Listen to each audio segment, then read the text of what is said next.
the podcast, Sanrixian, Rayz, Alba, Lycan Studios. There's my finger. Then we have J.R. Rowley, and we have Helen, Make Jin Great Again. What we're going to do is we're going to reintroduce ourselves real quick. Hopefully, it's not buffering again this time. Okay, it looks good from the chat perspective. So, Gemma, who are you? You're my co-host. Okay, Gemma. Sanrixian is getting her live drawing up. We have Rayz Alba, another great YouTuber. He's handsome. We have Lycan Studio, another great YouTuber. He's handsome. But he likes the Pittsburgh Steelers, not the Eagles, so he's out. We have J.R. Rowley. He's a chat pleb. Oops, my bad. And then we have Helen Make Jin Great Again. So sorry about the technical difficulty. I don't know what's going on there. It was definitely not my Wi-Fi. But we're back anyways. And we did have a pre-stream donation I didn't forget. It was April Marie. Thank you very much for that $10 donation. We really appreciate that. So, Gemma, what are we doing this evening? We're having a little bit of a chaos stream. Right now, I'm just posting a picture of our stream on Facebook. Actually, does anybody watch The Voice with will.i.am? And he tweets and takes photographs during the show and posts them on. That's what I'm doing right now. I'm being like will.i.am. I'm literally posting a picture of you guys all on this stream. And how meta is that? So I should take like a live selfie right now or a live video. Yeah. I take a video while I'm actually live on YouTube. Wow. And then, I got my friends here. We're all on YouTube. Wow, this is really weird. We're taking a live video. We're live. Okay, that's the end of that video. That's not a very good video. Rayz is like, what the hell's wrong with Kyle?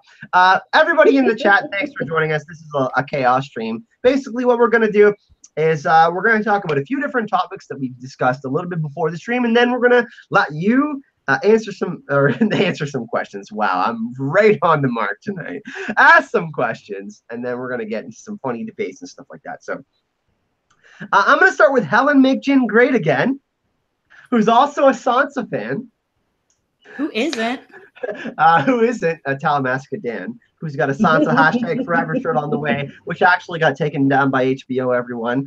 So apparently we're famous. But Helen, Sophie Turner made some recent comments about how Sansa was going to be the true leader in the North this season. What do you think about that? Do you think that she's kind of just hyping Sansa up for next season? Do you think there's any weight to this statement? She kind of does this every year. She does. You can't. I'm the new girl here. Don't ask me any questions. I'm not drunk. I didn't introduce myself. But can somebody else answer this question? I'm sitting in. It's 1 o'clock. No, it's almost 2 o'clock over here. I'm sitting in a hotel lobby, and that guy over there at the bar is thinking I'm doing dodgy porn stuff over here.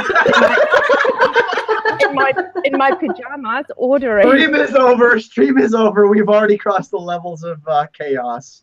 No, can somebody else answer that? I'm very nervous. I'll answer the next question. Lycan Studios, we'll let you go first, my man. All right. Well, what was the question? This is the most professional podcast in the Game of Thrones arena, everyone. So the question was, Sophie Turner made a comment, and she said that Sansa was going to be the true leader in the North this season. Do you think that Sophie Turner is trolling? Do you think there's any way to that? Does Sansa actually come into her own next season? I think there is a very good chance, because it seems like the directors obviously love Sansa. So I feel like there's a good chance that they give her more of a role of taking a few steps forwards, maybe taking a little bit of power. But at the end of the day, man, I still think it's all about Jon. And then at the very end of the day, I don't think none of it's really going to matter from a power standpoint, because it's all going to be broken and should be pretty solid. But I could definitely see Sansa kind of taking a leadership role for sure. And she's had some great instructors, I would say. Exactly. Gemma, will let you chime in on this one. Olenna Tyrell, Cersei, she's obviously she learned a little bit from Ramsay even. You know, she's obviously learned from Jon. Gemma, you know what I mean? She basically betrayed him in front of the North. I don't think she's going to be doing that again. My general feeling about anything that any of the actors say at this point, especially Sophie Turner, is once bitten, twice shy. You know, she does this every year. She is such a troll.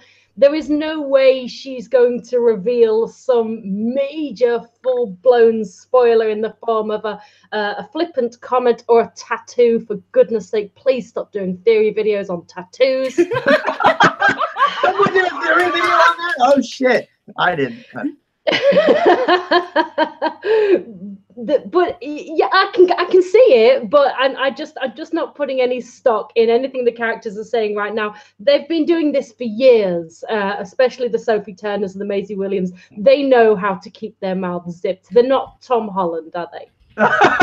you know the last thing that Tom Holland leaked was Far From Home. They set that one up. It was quite obvious. They did set that one up, yeah, but it was still hilarious. We got some amazing news later, by the way, for the channel that we're going to announce. But Rayz, me and you always debate about Sansa because we disagree on this one. Go ahead, man. So, shit! I might have to walk away right now. No, wait. I'm gonna try to approach this unbiased, but in all honesty, you said that she learned from great teachers. I see it from a different perspective. She's learned from horrible people who have inflicted so much into the Seven Kingdoms, so much pain and suffering, that I just think that she will not prosper as much as people think it is. Like, I understand that, she's gone through hell, and you want the people that go through hell to, win. But for you to say, like, she might, or for her to say that, Sansa's like in charge, let's not get it twisted, people. Daenerys is in charge. Jon pledged the North to Daenerys. And I don't see any way of that going back. Plus, like I said, she's learned from sketchy people. Cersei, Littlefinger, Ramsay, Olenna Tyrell. It's just like she learned from people that are from this old world. And I think that if we're going to move into something new and fresh, I just don't think that Sansa should be the person to lead it into that. You know what I mean? I just think that, yes, she knows a lot of things. She would know maybe how not to revert to that. But I just think, I don't know. I just don't see it, man. I don't want to go into a rant because I'm very close to it. But, I just don't want to go there. I just want to go there right now. You know Arthur the cartoon when he has his fist? That's what I'm doing right now. Sanrixian. I have Sansa feelings. Please select me. Okay. Your expert broadcaster is still doing his thing. You're still setting that up, I guess? Me? Yeah, it's not showing. Oh, shoot. It's okay. But in the meantime, we're gonna get your thought. Oh, there we go. Okay, so Sanrixian will be doing drawings at this live stream. You have Sansa thoughts. So I have lots of Sansa thoughts. First of all, if Daenerys is in charge, sir, woo! And Sansa is in charge in the North, how does that really make it different than before? Good if question. you think about it in that way, like, I think that she will attain some position of power because she's worked so hard for so long for her storyline not to pay off. I feel like it would almost, like, in some way justify all of that horrible, evil Sansa hate we see. And I really don't want that to happen to my girl. Like, she's one of the characters that I, like, most strongly relate with. So if I come off a bit strong, please have some understanding. But she, like, she's just suffered so much, like everybody's saying. And I just think even if it's like she gets Winterfell and that's it, if there's even a Winterfell left, which I don't think there will be, for the record, but even if she just like ends up doing something like settling down and having a family or something, that could be her happy ending. I don't know if that makes some kind of sense, but if she's in some kind of tower or, castle, or she's some kind of like lady, I think that's enough. Even if it's like not a high position. Does that make any sense, or am I just rambling? No, absolutely. I think she actually ends up with Tyrion, and she's going to be quite happy with him. Rayz, I'm going to stop you there. We're going to get Helen. Before we get back to Rayz, Helen's right here. She's so after all of us have kind of reconciled here, Helen. You said you were nervous. You're good to go. You don't have to be nervous. You're with us, bunch of nerds. I have my gin, so everything's all right. No, Helen, you know what? I mean, I do not like Sansa at all. I can't relate to people like her in my normal life, and I can't relate to her because I think in the beginning I don't know. I think she's whiny, she's annoying, and now since like last season, I feel for her, but that's it. So I think she understood now finally how this game is played, and I think it will work out for her. But as she said, you know, she doesn't want a prince and a fairy tale ending. So whatever she gets, as long as she's alive, I think she'll be happy, no matter what happens to her. I don't think she even wants to be the Lady of Winterfell, really. I don't think so. So the safety that she has acquired essentially from being home is good enough for her, is what you're trying to say. Exactly. And I think her, you know, everything she wanted, she's at the bottom. She was at the bottom, and I think she's thankful for everything. I think she saw so many people dying, so she's now just thankful she's alive. She doesn't need a prince and a castle and a fairy tale. So I think that Winterfell will be taken away from the Starks at some point. I don't think it will be completely destroyed, but Rayz, I'm going to let you chime in, and then we'll move on to the next subject, unless anyone else kind of wants. JR, I think you got to have some thoughts on this too. JR, your thoughts on Sansa before we move to Rayz? Well, Sansa, whether it's book or show with Sansa, her transformation is what's most important. And yes, she had a lot of horrible teachers, but she learned the game. And the takeaway that she has is she still has Ned's heart, and she's going to do right, but she understands more and has a grasp of how to play the game. That's my thoughts on Sansa. And I'm not a Sansa hater. Is she my favorite character? No, but she comes from a good place and she wants to do better. Does she come from a good place? I don't see that. Are you throwing shade on this? I do. I don't think she's coming from a good place. I'm very close to muting Helen already. Rayz Go ahead, Rayz. All right. So, like, I know that when I said it earlier, I sounded a little bit emotional. Okay. But I honestly do believe that maybe the reason that Sansa didn't come across as more matured is maybe because on the show I feel that they kind of like rushed it a little bit, or at least it felt that way, right? Because there were moments in season 7 that we saw her, like for example when she was talking about the plates and the leather and all this, and she's just managing everything at Winterfell. I'm not saying that she won't be a great ruler. I think that she will be. Do I think that she should be? Yeah, probably, because again, she knows what the power and the title of being Lady of Winterfell actually is. Because like Sanrixian was saying, that it's that she's been through so much that Sanrixian, my bad. Sanrixian. That was the best I've ever heard. No. I just saw it real quick. But I do believe that now that she knows and she went through all of that, now she's kind of come around full circle, and now she doesn't want to revert to that. So she knows what she has to do to like fight or contradict those people who want to harm her family. That being said, I do think that in the totem pole, when it comes to ruling, as we've seen in previous, characters or kings or queens or whatever, in Westeros, we see that the king or queen of Westeros have the top notch, whatever it is, whatever happens, which would be maybe Jon or Daenerys by the end of it all. Mm-hmm. And then Sansa would have over Westeros. So I do think that she does have positive things. I am interested in seeing what they do with that. I don't want to come across as a Sansa hater, because I'm not. I'm just very skeptical. I'm very skeptical. Rayz, we've had some private conversations that I might have to divulge here, my man. I'm salty some days. I'm just salty on some days. But yeah, no, great points, everyone. Does anyone have any final thoughts on the kind of, obviously it's a small little snippet, we can't say, hey, this is for sure what's going to happen from it. But it is interesting. I mean, it is the long night. We are waiting quite a while until Game of Thrones season 8. Anyone have any final thoughts on Sansa before we move to the next point? Yeah, I'll add in. I think hopefully everybody can hear me pretty good. Kind of like JR was saying, like Sansa kind of comes from a good places, and she was a Stark, or she is a Stark. So she was kind of raised differently and is not like purely evil like I think Cersei would be considered. So she's kind of learned how to play the game, so she can kind of just use specific tactics, but not necessarily be evil. So I kind of think for different reasons then. Yeah, I kind of think I know what JR was saying maybe. I think the issue with Sansa for me is, and the reason why she's very misunderstood is because in the books, and I know most of us are book readers, so you'll know where I'm coming from, she's a very internal character. Mm-hmm. A lot of what goes on with Sansa is going on in her mind. She keeps her gob shut for obvious reasons. because for the most part, she cannot vocalize what it is she's thinking, but she never wavers in her little internal rebellion. She never gets this Stockholm syndrome. She always knows who the enemy is. She always knows who's against her. But she's an exceptionally internal character, and I do think Sophie Turner does an exceptional job.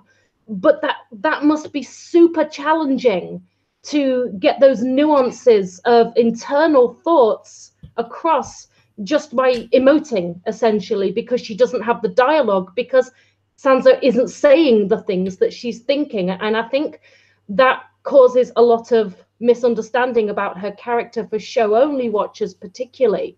That's just my opinion. And a lot of the misogynistic things that happen to Sansa too. So she's definitely got a different form of PTSD other than, you know, the Reek Theon has. We got to think of it like that too. She's been in some traumatic situations, and she's still very young. So to have to deal with those kinds of things and be mature at the same time is not something that's very easy. Sorry, who did I talk over there for a second? Was that you, Sanrixian? Oh, I was just agreeing with you. I'm sorry. No. Don't be sorry. Anybody can speak up at any time here on the panel. Rules, everything goes. This is a total chaos stream. What I would like to do actually is we're going to put April Marie on the wall pipe. We actually got, you can see this, 20 days until Worldcon. I have some great news, everyone. Got press passes to DragonCon, which is absolutely absurd. There was a 70% increase of people who applied for press passes. Me and George are going to be going there, and you know, maybe a couple other people will be joining us, but really, really exciting. We'll be representing Marvel Aminos, so we're going to be doing some Marvel stuff down there. And I'm happy to announce, everyone, that we're starting a second YouTube channel. It's called Marvel Us, and there's going to be some news coming in the next couple weeks, but it's going to be a strictly Marvel channel, and I'm really, really, really excited to start doing some stuff for that. But I wanted to make that announcement. We'll talk a little bit about that later. But let's do some shout outs in the chat. Gemma, we got our family here. I'm going to go put April Marie on the wall pipe, and I'm going to let Gemma, you know, because she has the best voice. Her and Helen, anyways. So I'm going to read out some names. Okay, here we go. We've got Chrissy of Old Stones, Shira Seastar, who's all the way from Australia, so it's like the next day already. Lycan Studios, you're right there. System of a Fox, that's an ace name. Big E, the Prince That Wasn't Promised. Amy Collins Russell, Seth Nico, Geordie Jedi, John St. Baptiste, Hellas Oyster, Steffies. Helen, do you want to take over, because you've got a great voice too, apparently? Oh, bloody hell, with my German British fake accent. Smoking Too Hard, I like that one. Seth Nico, Lycan Studios. Oh, that's one of the guys. Shout out to you, love you. Big E, Otila Angel. Oh my God, they're typing so fast now. Carol Brown, Carol Brown. Amy Collins Russell, Karen Richmond, Chrissy of Old Stones, my girl, I love you. Shira said we got that one. I think all the same. And I love the Prince That Wasn't Promised. Still the greatest name on this panel here. I love that. And Hellas Oyster. Shira Seastar, apologies. I don't know why I got it into my head that you're from Australia. I was thinking of Heart Lady. Because you're both Patreons of mine. I do apologize from the sincerest depths of my heart. Shira's from New York. Sorry. By the way, almost the same. By the way, another flash announcement, everyone. We are going to be doing a giveaway tonight on stream. We're going to be giving away What Is Hype May Never Die, or I Drink and I Hype Things shirt or mug. So that'll be going on towards the end of the stream. But we are doing a giveaway this evening. Unfortunately, like I said, the hashtag Sansa Forever shirts are done. So HBO got us on that one. They didn't like the likeness of the direwolf on the shirt. So we're gonna but we're making another design. I talked to Blaze Banga this morning, and we can do fuck Sansa. Oh, demonetized. No, it's all good. It's allowed in Germany. You can show boobs. You can say F words. You can say anything you want. Anything you want in Germany. Carol Brown, not yet. No, I'm working my way through it. Thank you for that. Also, we did have a donation to the GoFundMe from Bratislava. Thank you so much. Like I said, there is still 20 days left until DragonCon and WorldCon. Shameless plug if you do want to help support the channel or help out with that. Patreon and all of that's in the description of this video. I also put the Patreon for all of the YouTube's channels here on the channel this evening for Lycan. Also Rayz to Alba and Gemma as well if you guys want to go support them. Okay, next subject. I think we have to bring it up. A lot of you guys are asking questions about this. Direwolves in season 8. This has been a hot topic. Are we going to see more Direwolves in season 8? Are we going to see a lot of dragons? The answer for dragons is yes. Interviewed me and Gemma was actually there. We interviewed Paula Fairfield at Con of Thrones 2018, and she said that we have dragon money, which means that they have, 15 to 20 million dollars per episode this season. We're getting longer episodes. But Gemma, does that necessarily mean we're getting direwolves? I'm a little bit concerned about this. Well, for starters, there's only 2 left. And I know, but they need to be featured, right? Yeah, and Nymeria, I think that loose end has been tied. So we're just left with Ghost at this point. If we don't get Super Pack, I'm going to be livid. I'm gonna throw my. I don't think we're gonna get one. But do you think Ghost and Nymeria will reunite? Will they ever met if they show both? Do you think they will meet again? That's no. I think they might have to do that. I think they might have to do that. I don't know. I think Nymeria has been. I think that was a loose end that they have tied up in season 7, and I think they're done with that. They might have a very brief cameo from Ghost. The issue with the direwolves, Daenerys, like kind of like Drogon and Jon. Perhaps the issue with the direwolves is not a financial issue; it's a behavioral issue. Yeah. They just don't play the game. Those Inuit hounds, that particular breed of dog, where they look gorgeous, but they're not team players, and they are notoriously difficult to work with. And They're I from think Canada, by the way, so makes a lot of sense. they're like She didn't stutter. She said notoriously hard to work with. Oh, for fuck's sake. And we just hit the 100 viewer mark. Awesome 100 viewer hype. Thanks, everyone. But continue, Gemma. I won't cut you off for that one. Oh, I was done. They also just don't like the way the wolves look. I think on the Direwolves panel at Con of Thrones, they were talking about that. Like the actual creators of the show and the CGI people just don't like the way they look when they Photoshop them big, so to speak. They don't look like naturally like a direwolf or like a huge wolf. They don't like that. Yeah, okay, that makes sense. There's a lot of post-production required as well, because when they enlarge is Yes. when they make them big. Sure. I said Photoshop it, so to speak, and I'm the freaking artist who does video work. What am I saying? Have you guys Oh seen my the God. scene when Ed is taking, or the deleted scene when Ed is taking Ghost to where John is? I think in season 6, was it? Yeah, in season 6. Have you guys seen that scene? That he bumped into like what you call it? That looks like the worst. I'm like, if let's say for example, if that were the only way that we were to get that quality of Direwolf, would you still prefer that scene included? With that, I haven't seen that. You haven't seen that? No. When you for real? It's a deleted scene. No, like yeah, it's it's deleted scene. It's bonus content on the DVDs. Yeah, you can still I've access seen most of it. on I haven't YouTube. seen it. I haven't seen it though. But it's really bad. Do we have But to they file have how to find issues this? of the speed of them when they're made big doesn't look right. So they have to tweak. I think they have to make them slower to make it appear natural or vice versa. I'm not 100% sure, but basically it's an issue of behavior, it's an issue of post-production, and like Rayz correctly said, that it just looks crap. So I agree, because their gait doesn't look anything like a wolf should. Like the way they move doesn't look correct in any manner. So I agree with Gemma on that one.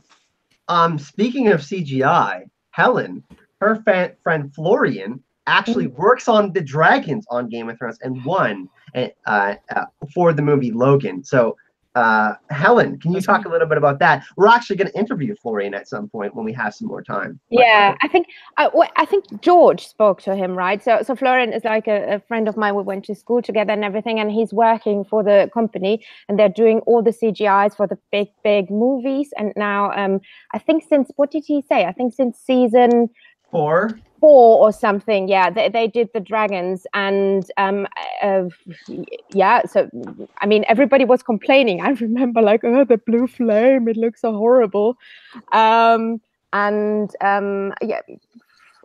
he said bigger, better, more. This is all I know, but I think he stopped working for that company. He's doing Marvel stuff now.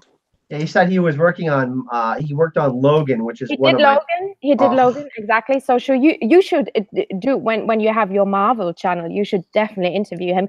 And his company even won an Oscar for this animated movie with a boy and some clocks. I haven't seen it. It's like for children, I don't know, but they won an Oscar, so it's really cool, and he can give you lots of insights about, you know, what HBO wants and what is possible, and it's really cool what he said. I understand nothing, although I'm working in marketing, but I do cars, so no dragons. No, but you should interview him, I think, for everybody here in the panel, because I mean, I came for the dragons. I didn't come for Sansa. I came for the dragons. So I think it's really cool if you would interview him. He can tell lots of insights. Yeah, I think that would be cool. I think that'll have to happen after DragonCon. We're pretty busy leading up until then. Yeah. But Lycan Studios, I saw a pretty cool comment from the chat. So should we see, and I know Gemma, this is her #1 want for Game of Thrones season 8, ice spiders that are as big as hounds. Will the White Walkers be riding these bad boys? Are we gonna get them? Oh, yeah. We had a polar bear, so probably. Right, that's what I was thinking the whole time. It's like, we had a polar bear, so you think they should be able to do something with a direwolf, maybe some ice spiders, but I don't know. I think I do agree with Gemma on the direwolf thing, but as far as ice spiders, I don't see it happening. I just don't see it happening. Oh, that hurts me. That hurts me in my plums. It would be awesome, but I don't see it happening. I will be a most unhappy bunny if we don't get ice spiders. Biggest hounds. Ice spiders are for the prequel. Yeah. I think you might be right, Rayz. You know, Rayz has a great point. We're actually, you know, we should segue into this. We were discussing this before the stream. Game of Thrones: The Long Night and Game of Thrones: The Empire of Ash are apparently the 2 Game of Thrones prequels that are in production. And apparently they're looking at doing something like The Walking Dead, where they have The Walking Dead and then Fear the Walking Dead, and we have Game of Thrones twice a year. Now, obviously, the Game of Thrones: The Long Night would be first, but apparently Game of Thrones: The Empire of Ash already has 2 Bibles the size of the World of Ice and Fire, which is insane. And they have been in a room for 2 years working on the material. Now, we don't know if this is for sure or not, but this would be, I mean, this would be amazing. Covering Southaros, Yin, obviously the empires down in Southaros, the Empire of Valyria, the Giscari, and much, much more, obviously, leading up to the Doom of Valyria, Daenerys the Dreamer, and all of that. But it's so interesting because the Targaryens were a minor house in the Valyrian freehold when it was ruling over that area. Do you know what I hope personally, that they don't pull a Disney what they did with Star Wars, you know, because I think the Game of Thrones fans became like the Star Wars fans, you know, the most critical of them all are the real fans, and I hope they don't overdo it, you know, like I don't know, I'm the biggest Star Wars fan besides George.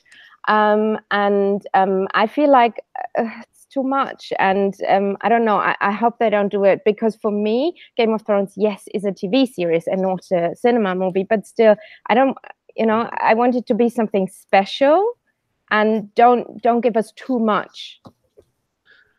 So that's really interesting, because I think there's a little bit more about the Targaryen history than there is about, you know, obviously the history of the Long Night Brand, the Builder, you know, the Wall of the Children of the Forest. That is supposed to come first with Jane Goldman.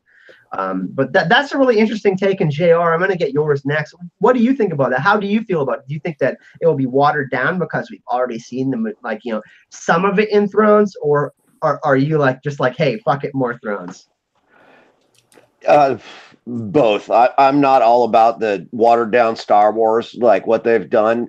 I'm less critical of the offshoot movies. Like, I thought Solo was great for what it was, but the main series I think is complete garbage. Disney's done such a horrible job with it, and all the stuff that now the fandom is the bad boys. I'm sorry, didn't you purchase this franchise for some ungodly bazillion dollars because of the fandom that created this hype around it? Like, come on, dude, at least do us some service.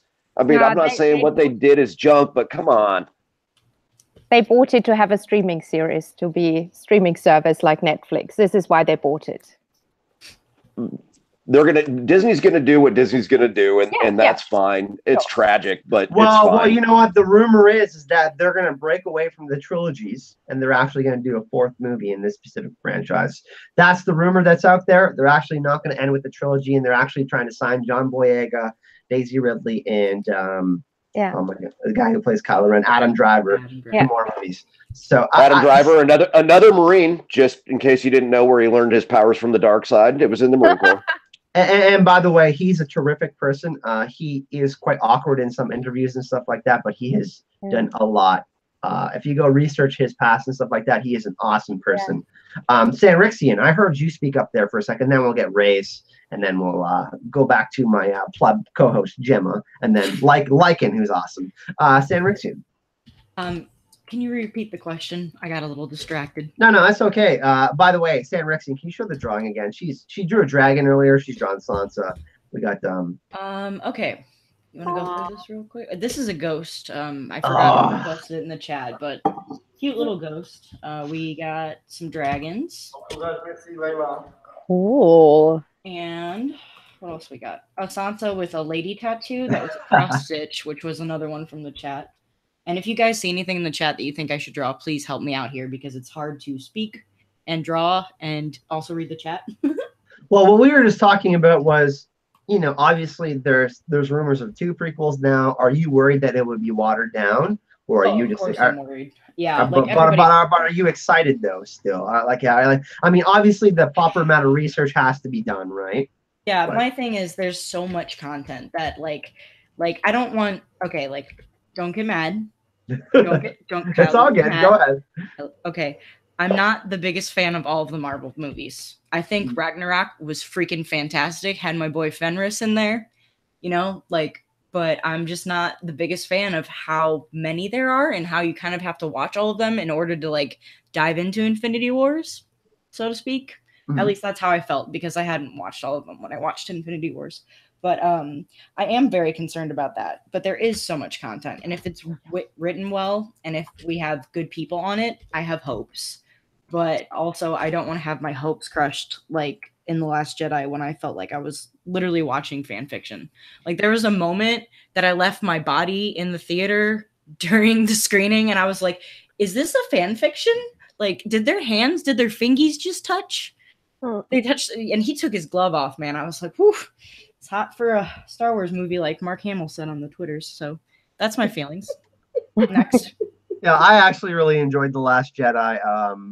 In what they did with it, Luke basically becoming a god, essentially the god Jedi. But I'm gonna leave it because it looks like I thought you were going to say I really enjoyed Solo, and I was going to say no, you didn't. You slept through half of it. Oh, do I have to tell this story now? Okay, so the night before Crown of Thrones, George and Angie got in at 7 p.m. or something. They flew in from California, and me and Gemma had okay, let's be honest. We were having. Kyle was day drinking. That's what it comes down to.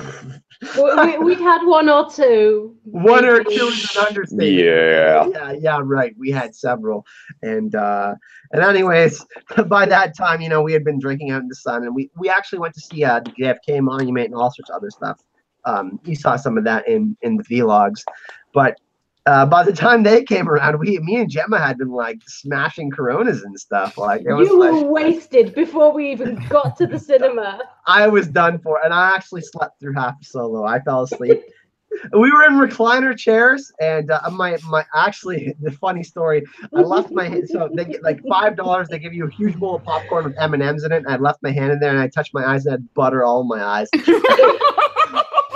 and like I was like all super puffy, and I woke up and I had to like, and then I washed my eye out for like 20 minutes, so I like missed like the majority of Solo. But this is a true story. I was watching. I know because minding my own business. I'm straight out cold. And his face was out here, and he went, "Is my eye a bit?" Embarrassing. It looked like a bee sting, honestly. I looked pretty messed up. But anyways, the only time I've been disappointed in Kyle is when I finally got around to seeing Solo. I was like, Kyle, this is so great. Hey, did you think that the Wookiee that was in the scene with what? He's like, dude, I was so drunk and passed out during that movie. I have no idea what you're talking about. I was like, well, God damn it, you're fired. Did you do a review of that one? Did you do a review video? No, I did not. Just lying, just Googling Star Wars Solo. How was it? But I rewatched it and I really liked it. You know, I was done. But me, like I had a few more drinks than Gemma is. I had like 5 more beers. That's not possible. Gemma's a straight ginger. But that's what happened. Lycan Studios kind of will wrap up the kind of prequel stuff here. I know that you're excited for more Thrones. Which one do you prefer, and are you kind of worried that they won't, do the proper amount of research? I'm not honestly too sure which one I prefer, but as far as enough research and stuff, I think it's going to depend on how active George R.R. Martin can be with it. Honestly, it kind of does worry me though, having 2 going at the same time. I don't know if it's really a good idea. I don't think it's a good idea at all, actually. So they should do the one and do the one right after the other one ends then. Yeah, if it works out well, because I mean, Game of Thrones is huge. Like they're gonna have to really do well on this next one, and I think having 2 at the same time is just a really bad idea. I think. Well, what we're seeing now too with the TV industry is like, HBO is going to have to compete with Amazon, like $1 billion for the new Lord of the Rings show. Exactly. There's all sorts of so HBO has to compete with all these other networks to stay relevant. And don't get me wrong, they always have the best programming. Like they have amazing comedy and they have all sorts of amazing shows, but they need Thrones for their future. Like just for the future health of their company, like they have to capitalize on that. So it is an interesting subject to talk about because Thrones is this phenomenon that impacts not only North America but UK and all of Europe and even other countries, because we see this different ethnic melting pot of people within the story that people can connect with and all of that. The Oberyn Martells and Dothraki, whatever. So you can kind of pick and choose, who you like and who you want to associate with and what characters you want to get along with or what characters you want to follow. And that's kind of how the books go too. My favorite character is Jaime Lannister in the books, but you can easily be an Arya fan or someone else. Gemma. I just want more. I want more. But yeah, I am. There is a part of me that's nervous. Is this going to be done right? But this is how I felt when Game of Thrones came out. As you know, I was a book reader. I'd read the books years before. And I remember the first time I saw a trailer for Game of Thrones. And it showed very briefly the fight between Jaime and Ned. And I remember thinking, but that never happened in the books. So my first impression of even a trailer was they're not going to do it right. Even the trailer has gone off book already. But as everybody knows, season 1 was absolutely stellar. It was phenomenal. So while I am nervous, they did a great job with at least 2 and a bit seasons of Game of Thrones. And then it arguably got progressively worse, but it's still the best thing on television as far as I'm concerned. Yeah. So yeah, I just want more and more and more, but I don't want them to milk it. I think they should stagger it. I'm with Lycan. I don't want really to see them at the same time. I think they should take their time and make sure that they get this right. Yeah. I think they can balance each other. HBO, if they do it right, they can balance it, but they would be at different times of the year. So one would be like, let's say in like January, one would be in like, August or something. So there wouldn't be as big of a gap. So I get like some people are like, yeah, you know, like waiting, like it is a long wait for Thrones, you know. I mean, we've had these last couple of years, I want to say 3 years because of they've made it a year and a half essentially wait for us. But I want more Thrones. Rayz to Alba. So we're gonna move into the second part of the stream, which is gonna be total chaos. Rayz to Alba. I'm gonna let you finish off the subject, my man.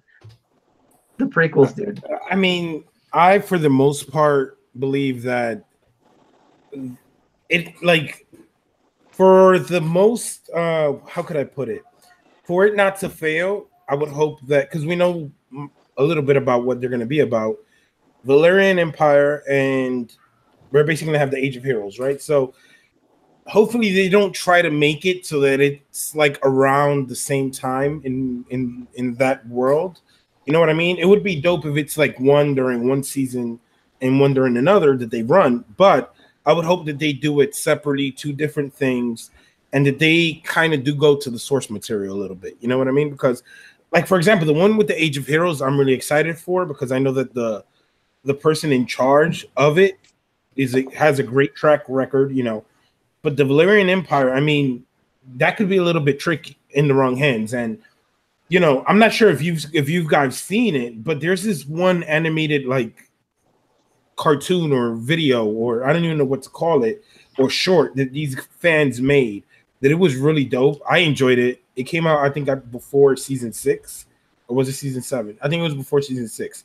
It came out, and it was dope, and it was based on the Valyrian freehold and everything. So, I mean, I think that if you go based off of the source material and you put your little, you know, twists in it, I think it could be done well. But I am a little bit scared that it might be, you know, a little bit off. I don't know. Like, I think that too much could be detrimental. You know what I mean? I think it could be bad. So, fingers crossed. So what we're gonna do, since everybody gave such amazing answers, we're gonna cheers everyone in the chat. We really, really appreciate you here being here tonight. Gemma's pouring some vodka. We have Tara has a beer. I'm drawing a beer. She's drawing. I guess Sanrixian is drawing a beer. Helen has a gin. Of course, Sanrixian is drawing a beer. I have a drink, but you can't see me. That's okay. She's a faceless man. Faceless man, woman. I am. Yeah. It's cool. But what we're going to do for the second half of the stream is we're going to open it up to the chat. We're going to let you ask some questions. We're going to let it be total chaos. You're going to pick the subjects we're going to talk about. There's going to be drinking games, all sorts of fun stuff. So you pick what we're going to, whenever we're going to take a drink, I'm going to go grab some more beers. No shenanigans while I'm gone. I'm going to get a couple of cold ones. Oh, that's too late. I expect the panel to behave themselves nicely while I'm gone for the next few minutes. I have to get a refill. I'm so thirsty. But Gemma and JR, you can take over the panel while I go get a nice cold beverage. All right, we got it. I'm pretty sure that he got 5 beers before we started this stream. Why is he getting more? That's exactly what he said. He's like, I need to stack up on beers, so he brought a 6er up, and he's already through them. Just wow, he's supposed to be the host, and he's annihilated. And I've seen him drunk with his puffy butter eyes. It's not pretty. You know, it's funny you mentioned that, Gemma, because I've seen him drunk too, at a liquor store in Dallas. You have to tell this story quick before he comes back. Okay, so this was at Con of Thrones. So I literally just met Gemma and Kyle and everybody. And Kyle's like, dude, we're running out of booze in the room. We need to make a liquor store run. And my buddy Mike that was with me, so Mikey, Kyle, and I run to the liquor store. Kyle's like, we'll just get a lift. It'll be faster. That way we don't have to drag your car around. It'll be great. So we drive, and Dallas, for all of its beauty, has its ups and downs. Like, personally, I hate the city, but I hate most cities, so it's really not a thing. But we'd go to a liquor store that is under an overpass in the middle of the ghetto in Dallas. I'm sorry, but it's a ghetto. I mean, it's bad. So we get in there. The first thing that Kyle does walking in is start talking to the cop at the door. And he's already halfway in the bag. I'm like, oh, fuck. This is not going to end well. So Kyle chats him up. He's like, well, welcome to Texas and everything else. Kyle's making friends in every place in the store and totally distracted from what we're actually doing. We finally get him back outside as the liquor store is literally closing the doors on us behind us. And Kyle's like, man, I'll get a lift. We'll get back right now. I'm like, okay, great. He's like, man, like 5, 6, 7, 8, 9 lifts just refused us. I'm like, oh, here, little story, Kyle. You can get a lift into the ghetto. You ain't getting a lift out of the ghetto because nobody wants to roll the dice on who's hanging out at the liquor store after close. That's why. He's back. And that never happened in the chat. Play it cool. He's just so super friendly. He would literally talk to anybody and everybody.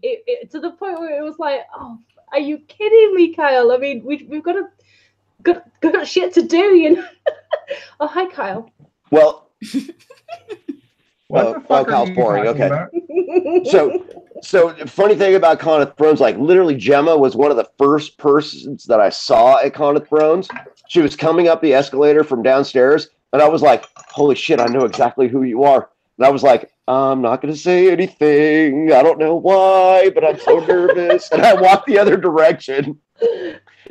I have no recollection of that. I remember you, Mallory, Sanrixian. I remember you literally jumped up and down and squealed and fangirled and said, it's Gemma. And I was like, wow, I have never evoked that response in a human being in my life. This is the best thing ever. That was a moment for me. Like, I had completely missed that you were going, and when I saw you and I heard your voice, I was like, oh my freaking god! And like, I just met LML in real life, and it was just, whoo, that was fun. Everybody come to Con of Thrones, please. Yeah. See, and Mallory, I feel like an asshat because I had no idea who you were in the room, but I totally knew who you were. I was like, oh wait. After the fact, I'm like, oh shit, that's Sanrixian. Like, I totally get it now. Because me and Gemma ended up getting a suite. You know, it was Gemma's birthday weekend, and like, you know, me and George had been to Con of Thrones the previous year, and there was like room parties and stuff. But you know, you're not gonna get invited to everything. Like, everybody kind of has their own little groups and stuff like that. And for them, I mean, for the most part, everyone gets along. But I mean, we wanted to do something where we can kind of include as many people as possible. And, you know, LML was there with his wife, and Sanrixian was there, JR and his friends were there, and it was just an absolutely great get-together. What I would like to do, everyone, is give a cheers to Sherry McLean in the chat. She's just joining us now. She made that $80+ donation yesterday, which is like $1,000 Canadian. Cheers to you, Sherry. Thank you for joining us. We have congratulations on the promotion, by the way. And congratulations on the promotion. We have Carol Brown, Mandolin, Aaron, Son. John St. Baptiste says, choo choo, get the train started with the $2 donation. Chrissy of Oldstone, Amy Collins Russell, the prince that wasn't promised, Mackenzie, a fellow Canadian, Clarissa Olivia. We have Big E, Jordy Jedi, and a bunch of awesome. And we have Ann Clavano and a bunch of awesome other people in the chat. So where should we go from here, everyone? Should we kind of go with Can I make one quick shout out, because I didn't even know this was a thing? What's that? So Chrissy of Old Stones, I'm totally calling you out on this. How did I not know that you were actually producing content? Like, we've been hanging out in Mods and Crime together for a while, but you make some great content, and now it's going to be a flip of the coin to decide who I fall asleep to more. It's going to be you or Gemma. Does she? Maybe someone should share it here. I didn't know either. I just follow her like a stalker on Instagram. By the way, Chrissy is an absolutely beautiful human being. She's awesome. She's one of the nicest people that we know, and she does great. She's done some readings on her channel. So Chrissy of Oldstone, if you guys and gals haven't checked her out, we did invite her on, but she is a little bit busy. We'll have her on at some point, I'm sure, whenever she's ready to come on.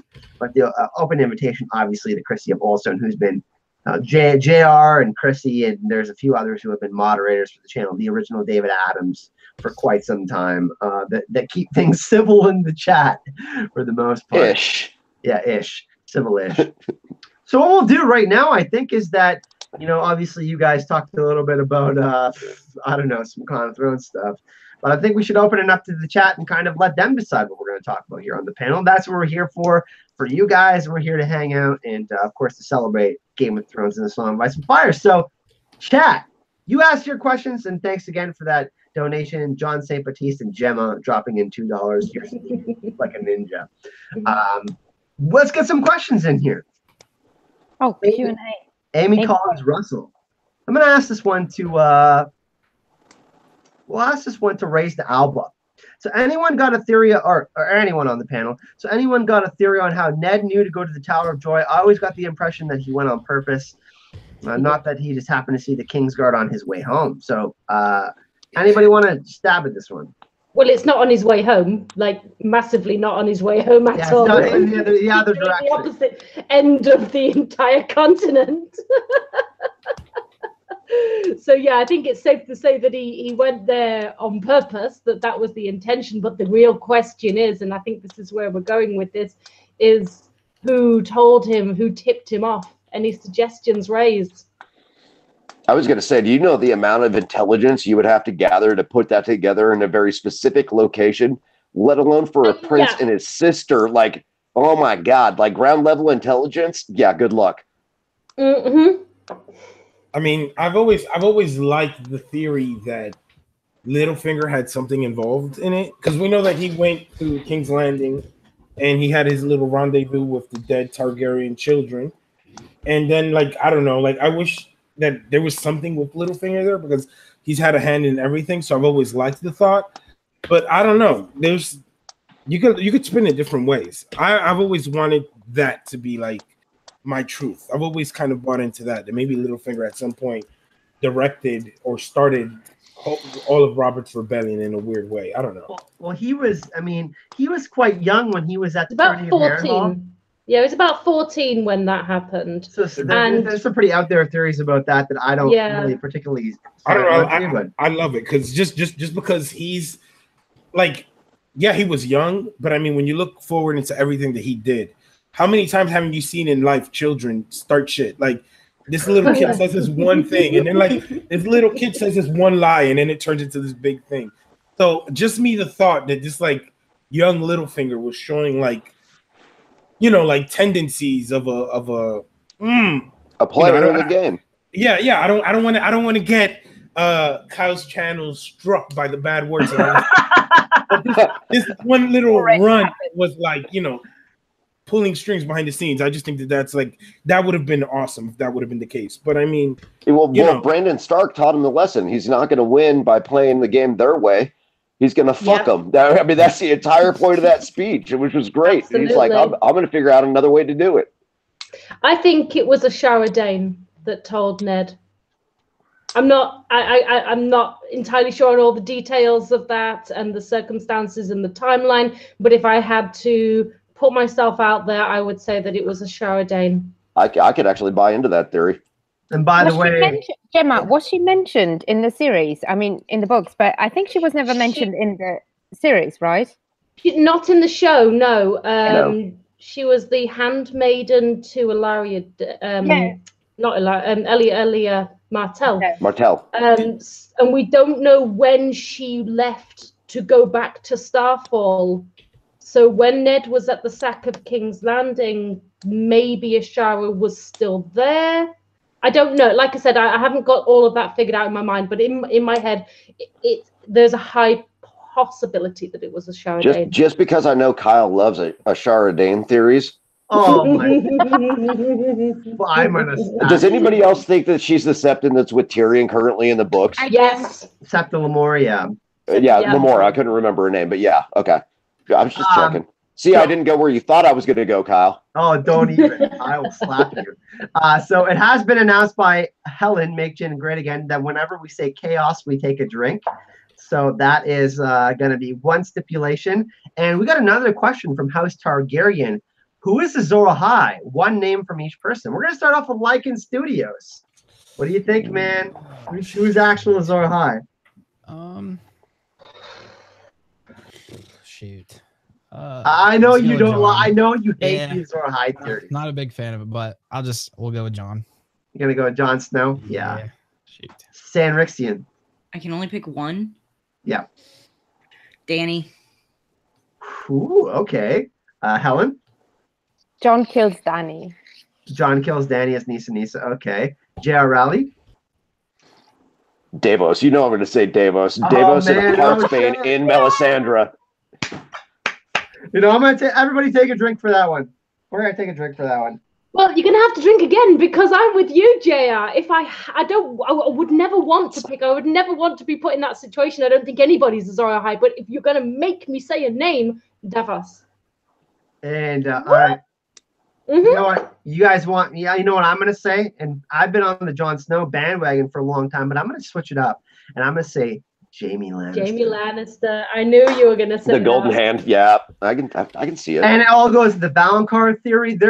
Me and Gemma have been studying Ragnarok for months. We actually, you know what? I think we're gonna do another episode after next. We're gonna do another party stream next week, but the week after that, we're gonna go back on my channel. We're gonna do another Ragnarok and Westeros episode, and I got some absolute fire for that. But I honestly think that it's going to be Jaime Lannister. And Bran's going to be on the opposite side, enabling the White Walkers, and Jaime is going to be on the other side, and that's going to be the big twist. It's going to be crazy.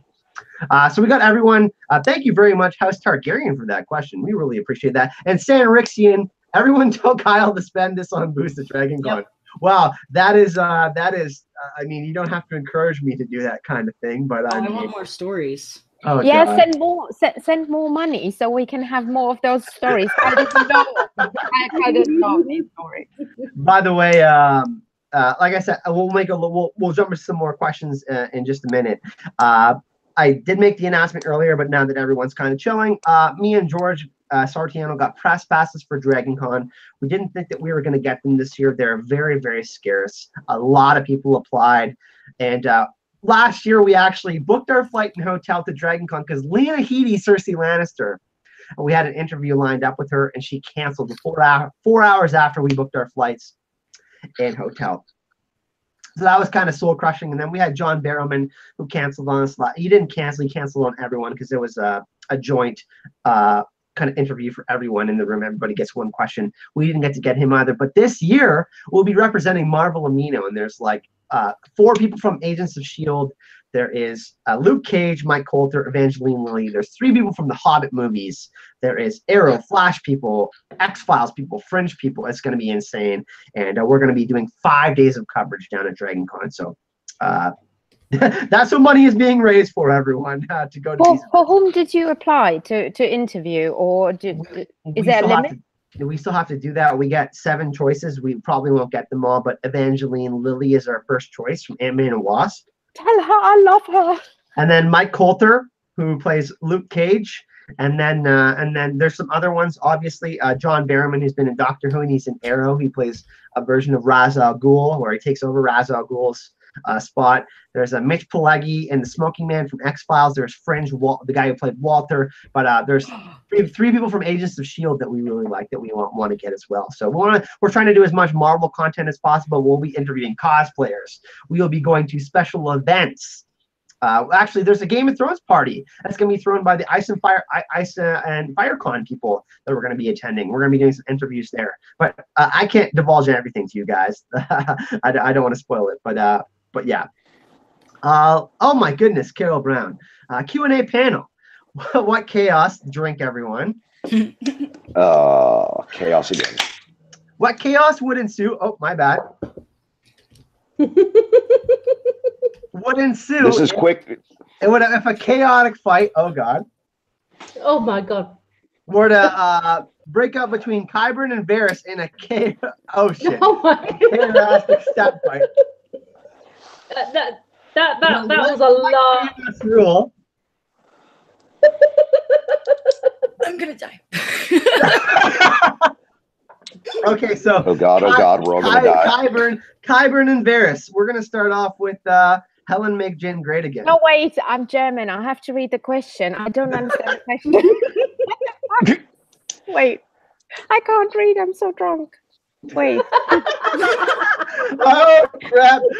This stream is totally devolved into chaos, everyone. Oh my God, my bad. Wait, Helen, did you get another drink for the bartender that was already closing? No. He gave me the bottle. He put the that is like dope. I don't know. I think I have to pay for it though. You might have an admirer. You probably shouldn't be donating me any money if you have to pay for the bottle. Yeah. No kidding. Hotel bar prices in Italy. Ooh, ouch. Yeah. It used to be $200 a bottle at the bar in Ottawa when we used to charge for it. Yeah, the hubby's paying. Who cares? Shit. I can't even right now. This stream is just. Okay. I hope he doesn't see this. Jesus Christ. Qyburn and Varys, take it down. Whoever wants to go can go. I can't even right now. There was too many chaoses in that question. I know. Oh, You know what? You just said it. Don't say that. Quit giving it power, Gemma. Damn it. Varys or Qyburn? That's the question. Sanrixian, you go. I'm scrolling back up. Hang on. I say Varys Okay. because I feel like he has more body weight on Peter, and I feel like he would have a very aggressive slap. Like, And of course, he's a mermaid, so he can use his Oh. tail. yes, he'll use his tail, obviously. Yeah, exactly. Yeah. Yeah, it just came out of nowhere. I'm gonna draw Varys. And- would shut and that Kyle's shit down. done. All right, so Sanrixian says Varys. Lycan Studios, Varys and Qyburn. They said it all, Varys. Oh, Yeah. What? Yo, am I like the only Qyburn? I'm on Qyburn.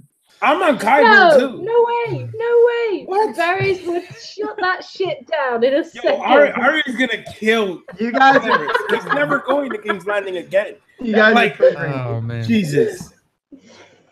J.R. So Rowley. this is the heart of these. These are the real questions, aren't they? Is it? Are we doing Fight Club with Varys and Qyburn? Yes. Yeah.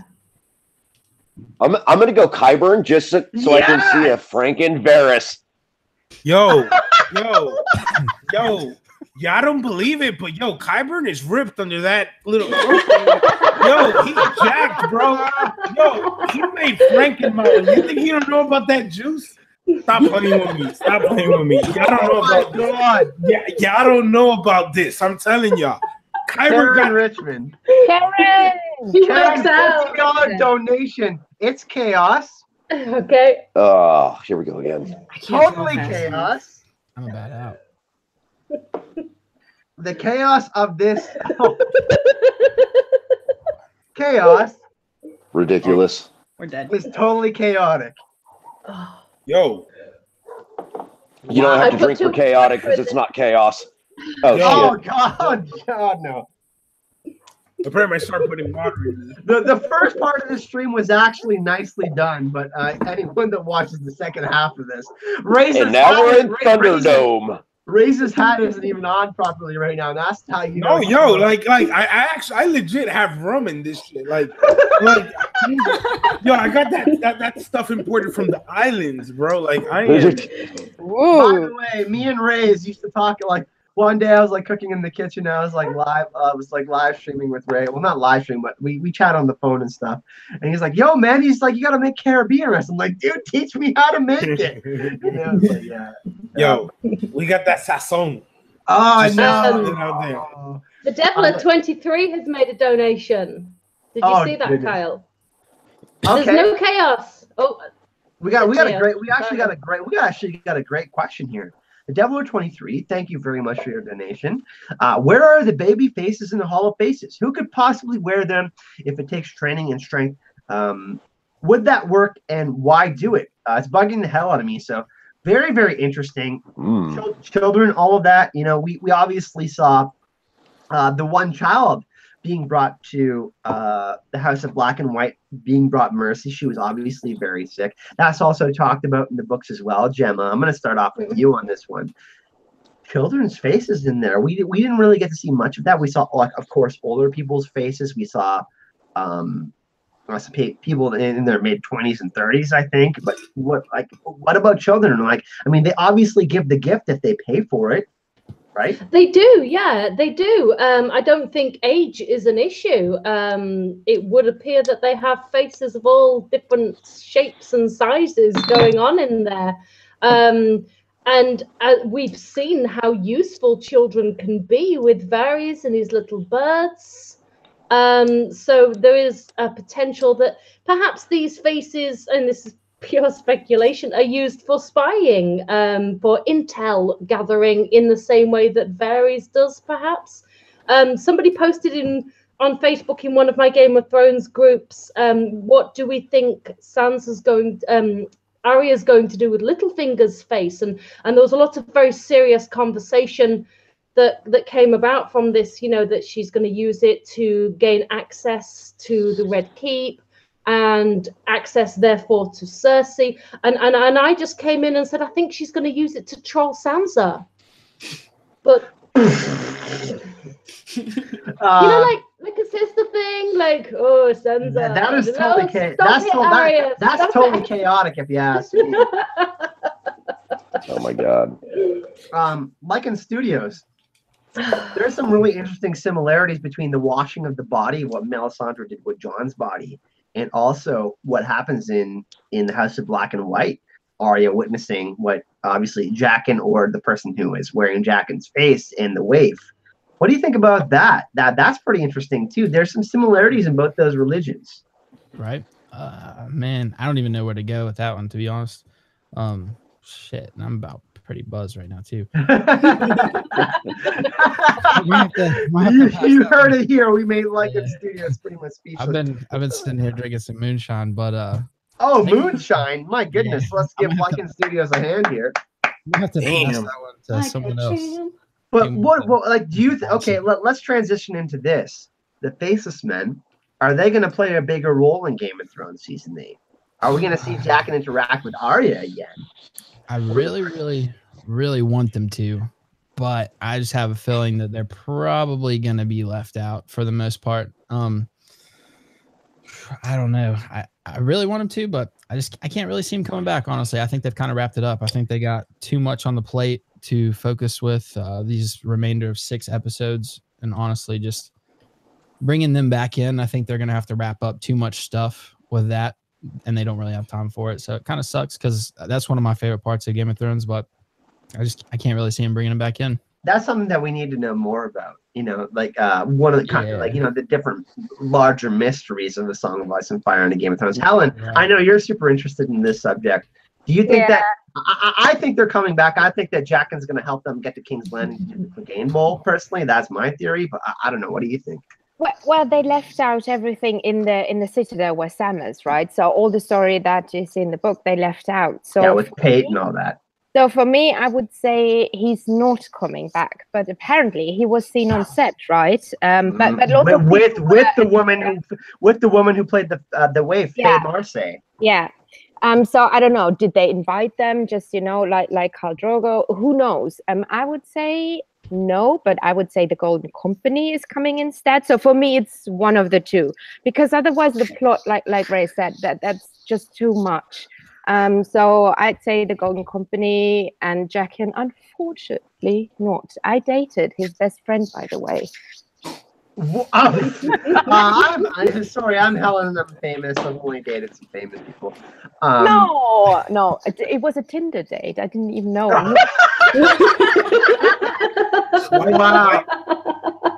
Blessed be the old gods. Tinder still exists. And he was telling me about it, and I was like, wait a moment, I know that guy, and why do you tell a girl about your famous friend on a Tinder date? And I was like, okay, bye.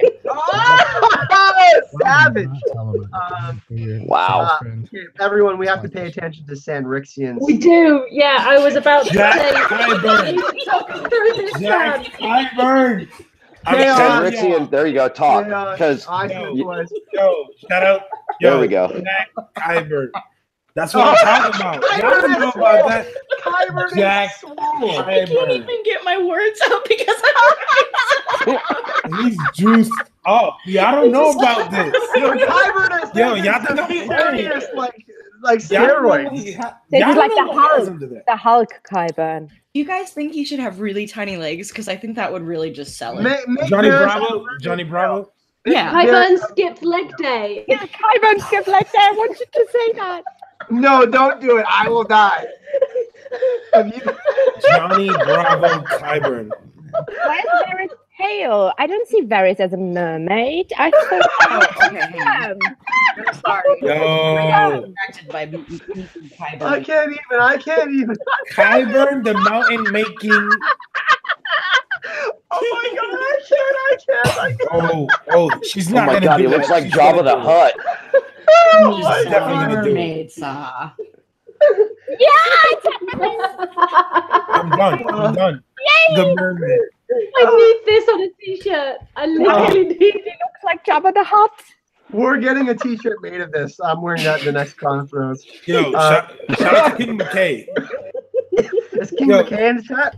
No, I'm saying shout out to King McKay. I remember I saw that mermaid video. He had one of those, wasn't it? He had like man, I love that video. Oh, by the way, I'm doing a collaboration with King McKay tomorrow. We're recording 2 Vikings videos, one on Floki, if you watch Vikings, one on the new trailer that was dropped at San Diego Comic-Con today, and a Thrones video on the White Walker. So we're going to make like 3 or 4 or 15-minute videos tomorrow, and then they're going to come out over the next few days. King McKay from New Zealand. Gemma, we got to hang out. He came all the way from New Zealand to Con of Thrones. Like, he was one of the coolest people we met, too. Yeah, I may have shown him some inappropriate anime. Anime. Apologies. How does that happen? Well, Because it's a long Jen likes story. tentacle porn, apparently. Oh my god. Like anime. Like Sorry, my bad. You showed him tentacle porn? Oh my god. I may have done. I don't know if I can be your friend anymore. All right, chat. In purple. Get us off this train wreck, chat, please. Chat, send us some help. Send help. Send us in some questions. Send help, please. We need help. This stream is quickly devolving into chaos. No, I got a panel question just because it's something that I'm interested in. So Yeah. all of us have pretty much read the books at some point or another. Wait. Oh my god, did you say Kyburn? I gotta share this. Kyburn skipped leg day. Okay, go ahead, JR. Sorry. So, I mean, most of us are book readers, and for the most part, but what is everybody reading currently to fill the void? I'll go first since I haven't went first. I'll stream lies. I'm actually reading a book called The Power of Now by a gentleman named Eckhart Tolle. I don't know if anybody knows who he is. But he is basically, he talks about how he believes that there's only one time, and that is the present. And the human mind likes to categorize the past and the future into different categories to, basically make us feel more, because a lot of the times we're relying on things from the past and we're dwelling on them and we're worrying about things in the future. We're constantly being pulled in 2 directions. But this is a gentleman who was so severely depressed that he almost jumped out of his window and committed suicide, and the light bulb went on in his mind, and he said, I don't want to feel like this anymore. And he practiced meditation, and he's actually meditated with the Dalai Lama and went all over the world and inspired people to basically learn how to treat their own depression and inward negative thoughts into pushing them outward into somehow releasing them. But Eckhart Tolle, I know he's been on the Oprah Network and all sorts of different places, but he's brilliant, and it's not for everyone, but he is absolutely brilliant. And in my eyes, he's from Vancouver. We're living in Vancouver for at least a period of time, and he's been so instrumental in me in my mindset and the way I think about things and the way I approach things. So Eckhart Tolle, The Power of Now. Anybody that ever wants to kind of learn how to live in the moment or try to as much as they can, that's a great book. Gemma. This. Ooh. Dream songs. So I'm not going to talk about it very much right now because I've only just started, and I'm going to be making content on my channel because it's quite clear that there are implications for the Song of Ice and Fire in this right here. So yeah, keep an eye out for that. But more George R.R. Martin, basically. Okay, so Gemma says more George R.R. Martin. Sanrixian. I actually have Dream Songs 1 and 2 in my Amazon order that's coming tomorrow. So I will be reading that soon. Yes. Yeah, awesome. And I'm doing a reread too, and I'm stuck on Game of Thrones. So.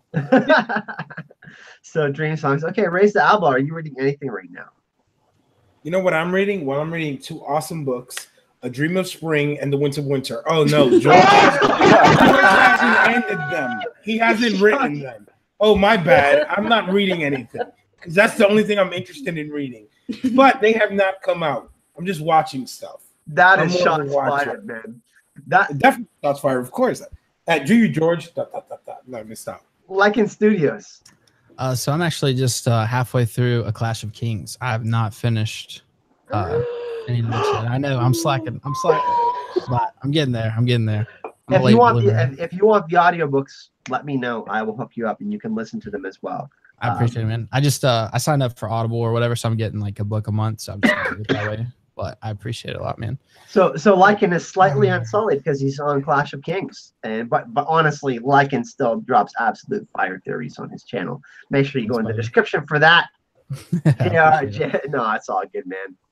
JR.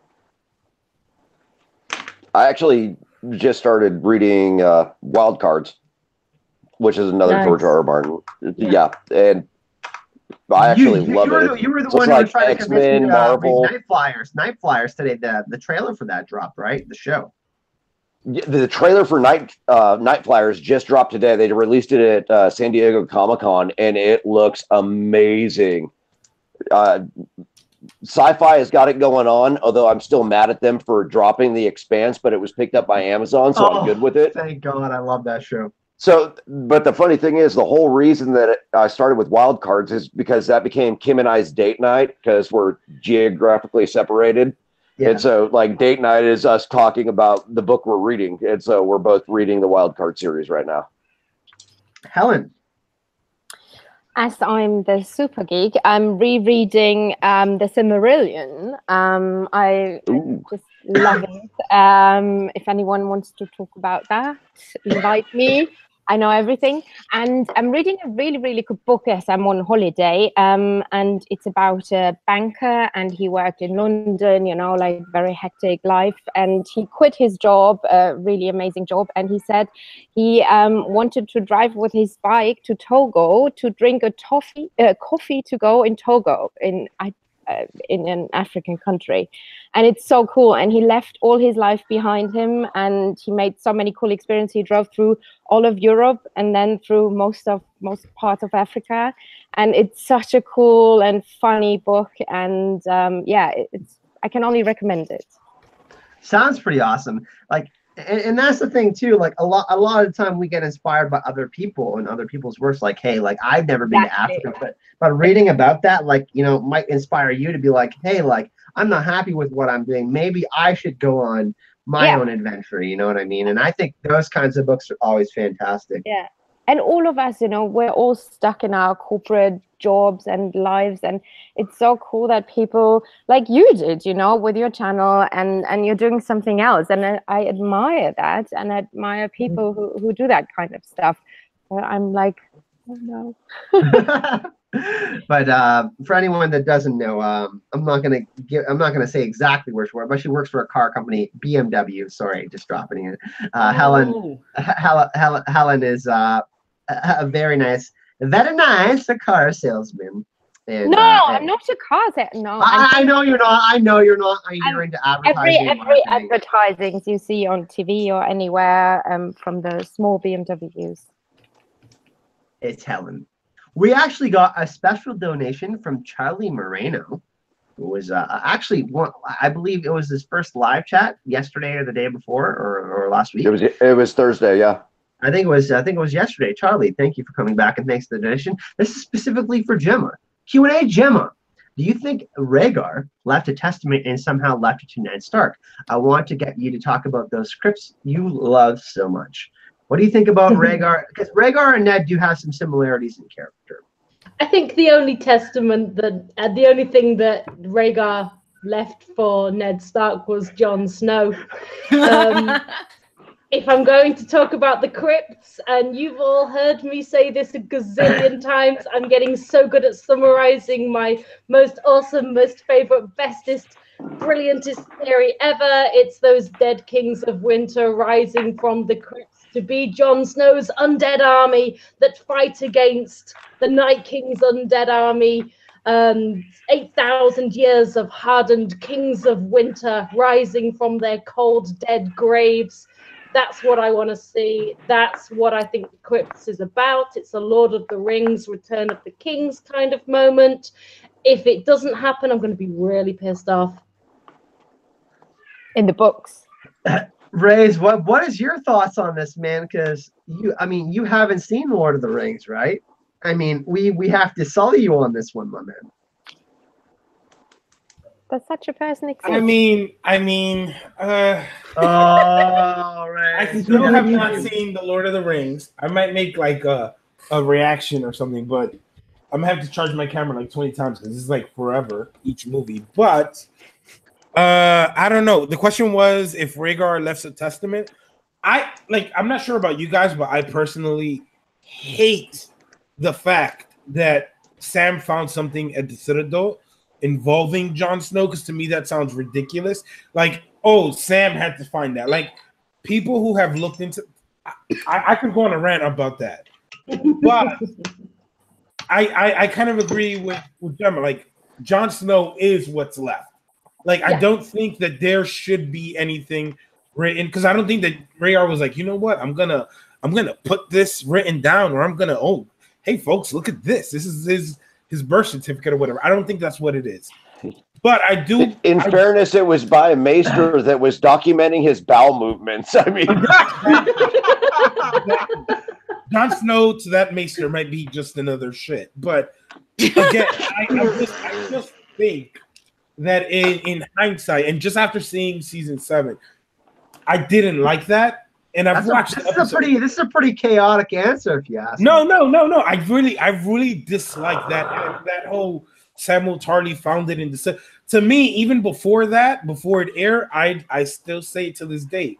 To me, that sounded like a stupid, or even like, and I'm sorry if like this might not be the popular one, but I mean, I just found it like it's a weird way. Like, oh, this one maester who recorded this is all of a sudden like has this enormous information, and it's never forwarded to anybody. Nobody ever looks at this book. I'm not gonna go on a rant, so I'm just gonna. No, Rayz. Carol Brown straight up called you a unicorn in chat, bro. Really? I mean, I don't know. I don't know. Unicorn in New York means Porzingis, so that's a good thing. I'm just saying. Okay. He's a good basketball player. Yes, exactly. I'm with Ray. It's Deus Ex Machina. It's just like, oh, and all this information just happens to be here, and oh, that's how convenient, how useful. And I think this is we're going back to the crypt and all these theories. Is there a harp? Is there a wedding cloak? Is there a last will and testament? Is there a grave that Ned Stark's had engraved with Jon Targaryen or whatever, Aegon or whatever, written on it? And this is why I keep coming back to these dead kings of winter, because everybody's overlooking what we know is in the crypts, and that is the dead kings of winter. I'm going to leave it there because I'm going to have to let somebody else talk, because I'll get dead kings of winter on you, and then you'll never shut me up.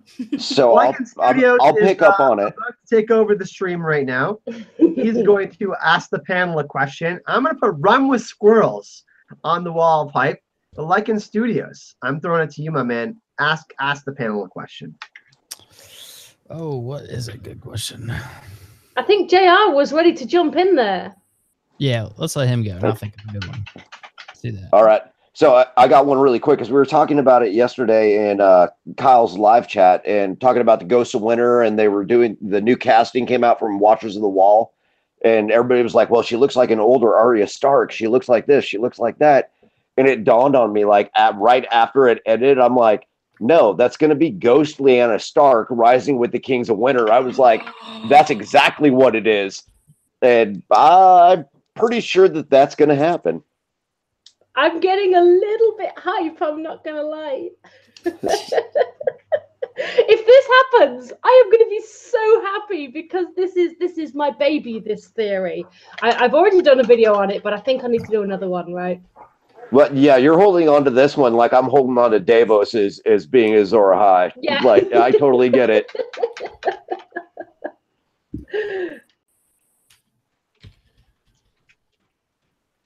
I'm down for Kings of Winter as well. Yeah. Yeah, Thanks, I really Mallory. think it's the most probable. And like everybody was saying, like on the show, it was just kind of like, how do they get to an ends the simplest, you know?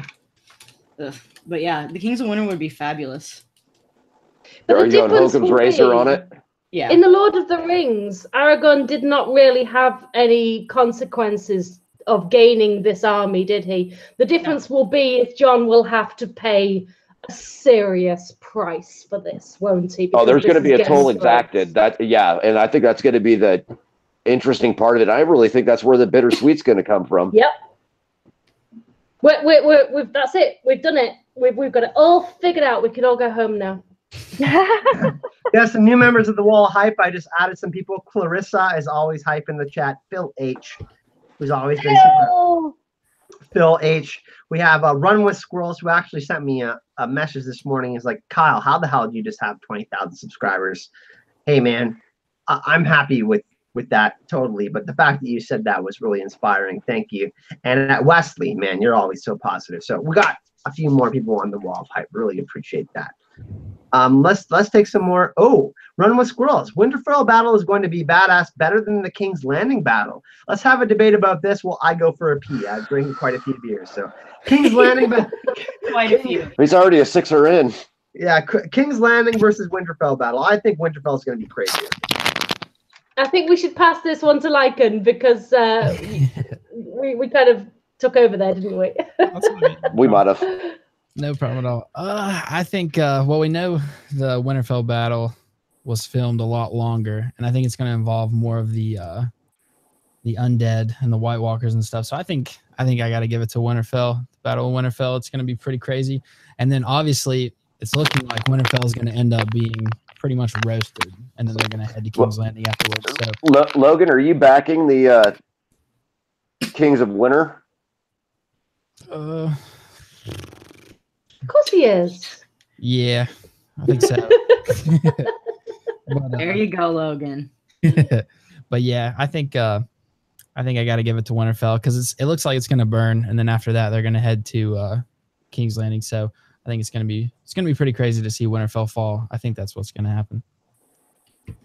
Yeah. Original David Adams has an awesome question in the chat. If anyone wants to pick it up, Q&A. Undead Hodor next season, yay or nay? Rayz, you seem to have a strong opinion on this. Take it away. Like, I don't even have an opinion, and to me that's fact. If we did not see Hodor trying to snap Bran's neck, I'm sorry, it's a failure. Season 8 is just a failure. Like, we have to see Hodor get his revenge on Bran, at least try, because I'm still salty about that whole Bran Hodor thing. You know what I mean? But I disagree with Ray. I don't think we're going to see it because at least Hodor died a noble death. Like, let him lie. Hodor! Yeah, it would just be too traumatizing, right? Yeah, but this is Game of Thrones. So. But that's the thing. We have to see Lady and Hodor come back because we have to feel that from the side of the White Walkers, right? Or the others. We have to see that they have taken someone that we love and we like, and they have taken that person and turned it into this monster. So I think that's why we have to see them. Because there's no other characters. Hodor is 100% in next season. I'm making that prediction right now. Of course. Like, yo, without a doubt. He's 100%, sir. He's 100% in next season. I'm telling you that right now. Yo, you want to make a joint bet? I've already made several bets. I might if Jon is not Rhaegar and Ashira, Lyanna's son, then I have to get a fucking Kraken tattoo on my ass or some shit. So I don't know. Oh wait, I'm not gonna go that far, bro. I'm sorry. The ass Kraken returns. But my behind is gonna stay how it is, bro. As factory. I'm sorry. Ask Kraken. Yeah, we made him bet last week. If R plus L equals J is not confirmed in the Winds of Winter, Kyle has to get a Kraken tattooed on his Kraken. I hope John St. Baptiste is in the chat and putting up nothing but pink octopuses right now. I can see that. No, you know what the funny thing about that is? I just learned about this bet, and I legit consider Kyle a friend. But if he doesn't get that tattoo, I'm gonna give him hell for it. So don't worry, people in the chat. Listen, this Ned and the Sheriff shit. I'm triggered. Everybody shut up on the panel. I'm speaking for a fucking minute. If I hear any more Ned and the Sheriff bullshit, I'm gonna straight up like poo in someone's mailbox. Okay, you got everybody hoping for a plot twist. You have everybody. I can't George even is not with here. that shit. George is not here, so sand snakes forever. Sand snakes forever. Yeah, George actually loves the sand snakes, believe it or not. And Sanrixian is kindly designing your tattoo right now. Oh, this is great. Oh God, Kyle. Oh, she has the booty. Oh, my bad. I clicked on it. Mallory, you have to say something so it goes up on screen. Okay, I can talk. I really hope this doesn't happen to you because I would eat my hat. I will eat my hat if you have to get this tattoo. I'm going to screenshot that just so that we don't lose it. Just saying. Oh, don't worry. This ain't going nowhere. I'll post it.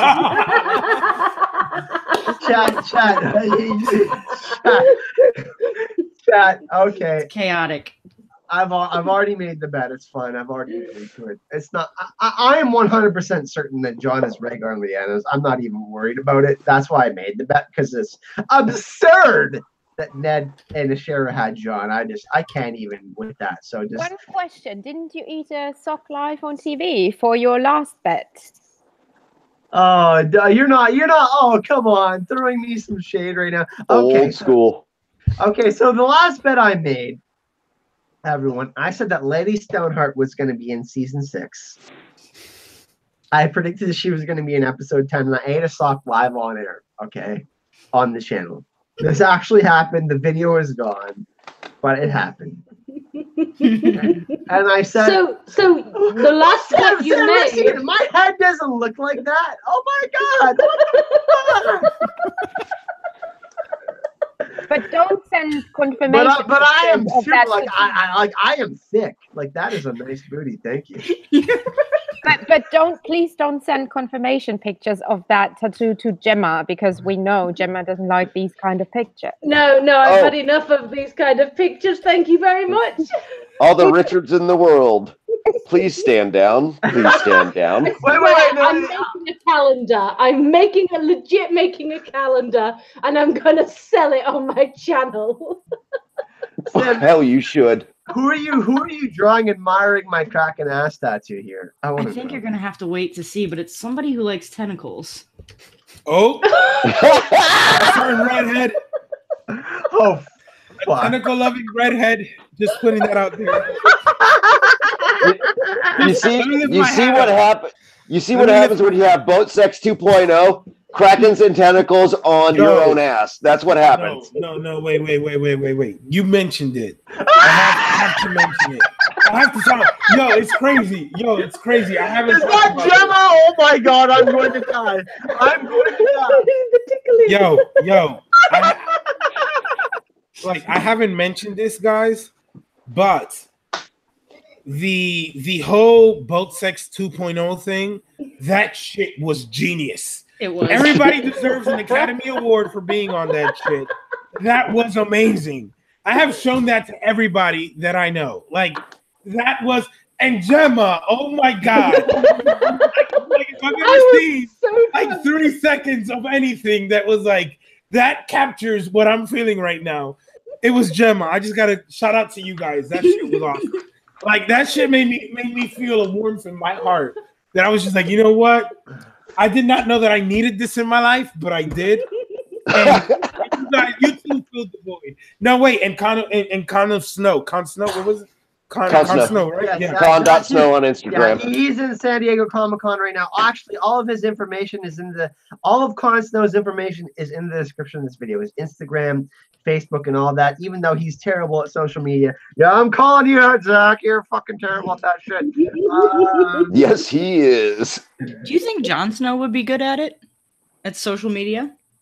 I think he'd be bad at it. I'm blushing. Look, I'm blushing. He would. Is that Gemma? He would just emote everywhere. Is that Gemma appreciating my Kraken booty? It is.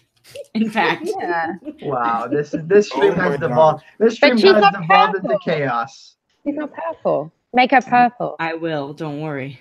We have color in this. Are you going to make Gemma a mermaid or a merman like Varys? Does she want to be a merman? I'm always a mermaid. So, You're but- most welcome, Scott McCloy. Scott McCloy's just thanking me in the chat for putting all the links in. That was 0% Gemma. That was all me, by the way. By the way, King McKay is in the chat right now. King McKay. King McKay is in the chat. We love you, homie. We love you.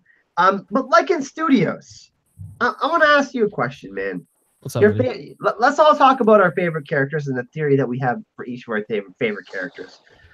Who's your favorite character, and what's your favorite theory about that character? Favorite character and favorite theory. I know you like Tyrion a lot. Yeah, I like Tyrion. I think Bronn is my favorite character, though, and there's not really too many theories that I've really read about him. Oh, he's a rain Really? from Castamere. Yeah. Oh, I haven't really looked into that one. I don't really know much about it, to be honest. But he was the sole survivor of the Reigns of Castamere, is the current theory. I'll have to look into that one for sure. Sounds pretty cool. But honestly, probably. I think. All right. So for Tyrion, I hear a lot about how he could be a Targaryen. I guess we could go with that one. But I'm not big on that theory. But it sounds pretty cool. I don't think it would really mean a lot in the show where it's going, though. I don't really feel like it would change the outcome of anything.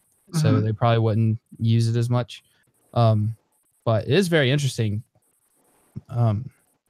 Shit, hold on. No, I mean, Tyrion being a Targaryen, he's had some pretty interesting interactions with the dragons, Helen. I mean, it's kind of similar to kind of how like Jon Snow was touching Drogon. I mean, remember when Tyrion released the dragons from their chains? Do you find that interesting? Yes. Yeah.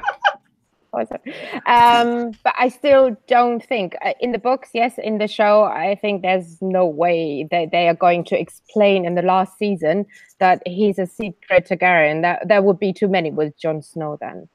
So no. Was that the question? Sorry. Yeah, no, that's good. Helen, your favorite character and your favorite theory for that character. I don't really have a theory, but I love the actor, Charles Dance. So Jamie. Charles. Yeah, I love him. I think he's one of the next to Cersei. He's one of the best actors. Unfortunately, he's no longer there. But I love him. I don't know any theory about him. Maybe Tywin Lannister. She's talking about. Tywin Lannister. Yeah, maybe the theory, about his wife shacking up. And with Aerys. He's not his son. But I love him. I love the character. Not that he changed as much throughout the series, but I love how he explained to the little ones, to the children, how you have to reign and how everything is working, because he's a real mastermind. Who cares about Cersei? I love him. And it's a shame that he's no longer on the show. I was talking to Gemma about the scenes it was in my live stream yesterday. They were like, Kyle, hey, which scene would you take from the books if you could insert it to the show? And I said, the burning of the Tower of the Hand. And one of the scenes where Jamie was describing Cersei, I said, Tywin was basically like an implacable glacier. He was this character that was just so powerful and instrumental in everything that he did. But Cersei thought of herself like a Tywin with teeth, but she was not like Tywin. She was all wildfire. So one of my favorite quotes from the books. And obviously she goes on to burn the Tower of the Hand, and obviously Jamie loses his hand, and she's kind of like miming herself by taking down the Tower of the Hand. And there's kind of this interesting foreshadowing. But Tywin Lannister was an amazing character in both the books and the show. And Charles Dance he's a beautiful human being. So just looking at him and his blue eyes is like very. Lannisters don't act like fools. I always rewatch his interviews on the series. It's like I'm addicted to it. He's really good, and he understood. You can get that many actors when you see interviews of them, and when they're asked, "Oh, did you read the books?" and like 90% of the cast is like, "No, my mum read the books or whatever."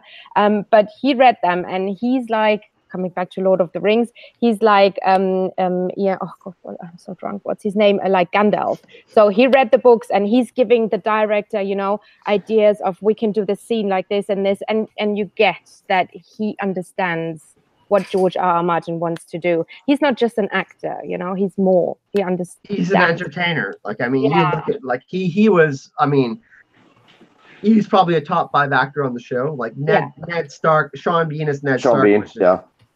Lock it down.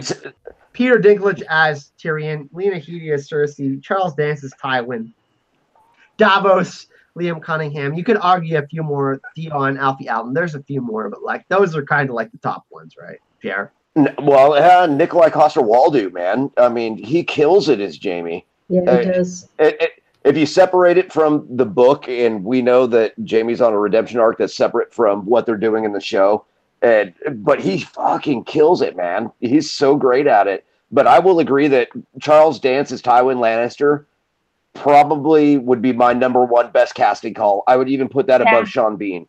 Yeah, 100%. It's a tough one for me. I don't know. Gemma. Actually, we'll get to Gemma last. Rayz. Casting call, best theory. Like, I mean, well, I guess we're on casting call now. That's what I was going to say. I mean, we kind of changed it, yeah. But I mean, overall, my favorite castings, I think, might be Alfie Allen as Theon in Reek, because when he goes into Reek, it's just like he's so good at that character. But I don't know. It's crazy because I saw that earlier. It was mentioned Succession. I think that previously I was like, you know, this dude who plays Tyrion, I forget his name. Peter Dinklage. No, not Tyrion. Tywin. Sorry, Charles Dance. Yeah, Charles Dance. The liquor is getting to me. That's why I just want to put that out there. I feel the buzz. Is that chaotic? Oh, my bad. That's too no, stop mentioning that. But him, I'm lying. I didn't drink that time, because if I drink anymore, I think I might lose it. But in all seriousness, though, I think that Charles Dance could have been a different actor. If you guys have seen Succession recently on Game of Thrones, not on Game of Thrones, on HBO, God, that dude plays such a bad dad so well that I think that he could have pulled off. And I remember reading that he was up for the role of Tywin before, the father in Succession. Have you guys watched any of that? Because that show, I personally enjoy it. But if he would have done Tywin, I think he would have done just as well, honestly. And I know that it might sound as blasphemy to say it, or blasphemous to say it. Yo, but this dude does crazy father so well in that show that I think it would have translated as well. But of course, what I always say also is that Jon Snow could have been a little bit taller. I don't know. I have a little bit of a pet peeve, but I think that for the most part, Game of Thrones has been cast perfectly. I got 2 that nobody has mentioned, but I'll let Gemma go first. I think she might mention one of them. But Gemma. Yeah, I mean, aside from all the obvious ones that have already come up, Charles Dance, Peter Dinklage, Lena Headey, absolutely stellar, all of them. But can I give a shout out to Maisie Williams? Yeah, because she was like a baby when she started, and she's playing with Sean Bean, Charles Dance. I mean, these incredible actors, and she's a little girl, and look at the way she's come into her own, the way that she chose to fight left-handed because she wanted to stay true to the character of Arya, even though she's not left-handed. The way she does a lot of her stunts. Have you seen her doing the practice choreography for her fight with Brienne? Yes. Wow. You know, that girl, and she is just so beautiful now. We have watched her blossom from this little girl, this feisty, tomboyish girl, into this beautiful woman, and Maisie Williams is just fantastic. I really hope somebody does a retelling of Snow White and cast Maisie Williams is the lead in kind of a violent version of Snow White. Like, I don't know how it's gonna work, but like, she's like a perfect Snow White. I'm like, oh my God, she's like that perfect classic beauty. Yeah. I'm gonna stop everyone right here, and I'm gonna say the Queen of Thorns. Okay, are we fucking kidding me? Yes. Yes. I mean, Olenna Tyrell, yeah. Come on now. She had the most gangster exit out of any character on Game of Thrones. Tell Cersei it was me. When I went to Dragon Con last year, I have pictures of this. The woman in the wheelchair. The woman in the wheelchair. She's 82 years old, and she's like, "Will you take a picture of me?" And she had the Snoop Dogg shades, you know. Dude, looking on that gin and juice, you know, when they do all those memes. She had that and a sign, tell Cersei was me. Are you kidding me? Diana Rigg? Has nobody mentioned Diana Rigg? Are you kidding me right now? Oh, Diana Rigg's great. It's her birthday today. She's 80 years old today. Yo, that pop figure though, the Comic-Con pop figure, is no one gonna mention? Oh, this? San Diego Comic-Con, yeah. No, like there's this pop figure that I wanted to get, and it's sold out, and it's of Olenna Tyrell, and I'm like so yeah, it's a San Diego Comic-Con exclusive. So yeah, it's a limited release. Sale on eBay very soon, but they're gonna cost you a few quid. And then my second choice is Mark Addy as Rob Baratheon. Bessie, your mother was a hoe with a Get more wine. Get more. I mean, he was amazing as Rob Baratheon. So, bow your shits. Bow your shits. Lancel, get the breastplate stretcher. like, are you kidding me? Like, your mother was a whore with the fault. I don't know. Those for me, like, were two kind of, I guess, not main characters, because everybody kind of spoke about main ones, but those were two that like really stick out to me. That I'm like, yo, I remember those. Oberyn was Pedro Pascal as Oberyn too. Oberyn Martell. Oh, yes. I loved it. Everybody's a consensus on that one that Oberyn was like just crushed. Oh yeah, he crushed it. Also, I got to interview Sibel Kelly, who played Shay. Oh my God, and Gemma. She might have been the nicest person we met at Con of Thrones. Like, out of the most genuinely nice person that we met at all. Like, I mean, JR is nice, but like Shay, like Sibel. Sorry, my cat's just. Sir Pounds. But I mean, there's really my face. There's not a right answer, right, Gemma? There's not a right answer. No, I think Rayz is right that they just hit the nail on the head time and time again, haven't they? But can I ask you guys one question? Because we were talking about Star Wars before. So Emilia Clarke, for me, she's the perfect cast here, but in everything, like Terminator, that was so bad. I actually liked that one. Oh no, she was. I didn't. That was bad. No, she was bad. This is what I meant. And also in Star Wars, is it because I've seen her so many times, and it happens with so many actors? But like, I don't know, Jamie, I can see him in 20 different movies, and I love it. But like you mentioned, Maisie Williams, I can never imagine Maisie Williams in another movie. She'll always. I don't know. It's weird and it's hard for them. But Emilia Clarke, she's in a movie that's on Netflix. Jason Momoa, for example, you can see him in a ton of other shit. He crushes everything. Yeah, but we didn't grow up, you know. Like she was in every. She was with us for 7 years. He was 1 year, 2 years. Different. You know what's really interesting too. Speaking about Dragon Con. A couple of the Stranger Things kids are going to be going there. We have actually applied for interviews with them, and I love Stranger Things. So. Such a great show. That's one of my. It's in my top 5 easily, maybe in my top 3. Of current running, yes. It's an amazing television show, but well, this panel has been amazing. We lost Lycan Studios. I hope he's okay. I think he might have had an emergency, but everybody in the description of this video, Lycan. But we're going to wrap up the panel in the final 10 minutes here. We've been going for almost 2 hours. And oh, shit. Is everybody still good to go for a little bit or what? I'm good, man. I'm great. It's Friday. I'm good for another 5 or 10 minutes, but it is 2 a.m. here, and it's 3 a.m. for you, isn't it, Helena? Now, here's Sanrixian again. Are you doing a Tywin or are you doing a Jamie Lannister? What do you think? Yes. Jamie. That's Jamie. It's Jamie. Yeah, it's Jamie. Yeah, it looks awesome. He's your favorite, right? Yeah, so, does anybody remember does anybody remember like the first time they saw some of these actors, like the first show that they recognized them from and went, oh crap, now they're in Game of Thrones? Because I got a couple of them that I'm like, oh crap, I remember, like Jamie Lannister, for example, played a Delta Force sniper in Black Hawk Down. Yes, I was he like, I did. totally remember him from that role. And he got killed and everything. That was crazy. I remember that. I watched it like 3 months back. I watched what was the reboot of RoboCop? Oh and shit. Rorschach's in there, and also Cersei. And was yeah, like, Lena Headey. Yeah, she was in that, and I was like, oh my god. When she was also in Judge Dredd. She was the villain in Judge Dredd. And 500, the 500, Yeah. that freak. 300.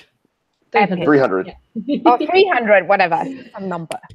Well, it's an important number in the Battle of Thermopylae. Come on, Ellen. She was Leonidas's wife in both movies. Yeah. Correct.